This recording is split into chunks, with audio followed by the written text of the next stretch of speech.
4 كلمات يحبها رب الأرض والسماوات، كرروها. أخبرنا عنها من لا ينطق عن الهوى صلى الله عليه وسلم. جاء في حديث سمرة بن جندب رضي الله عنه عن النبي صلى الله عليه وسلم كما في المسند: أحب الكلام إلى الله، إذن الله يحبه، 4 لا يضرك بأيهن بدأت: سبحان الله، والحمد لله، ولا إله إلا الله، والله أكبر. قلوها الآن ثم انشروها هذا المقطع، فلا تدري كل من قالها قيدت في صحيفة أعمالك أنك أعنت على هذا الخير ونشرته. أسأل الله عز وجل أن يجعل هذا المقطع حجابا لي ولكم ولكل من نشره، حجابا له من النار.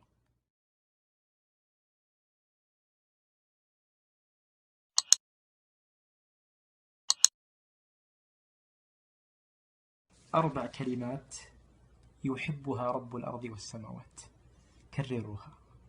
أخبرنا عنها من لا ينطق عن الهوى صلى الله عليه وسلم.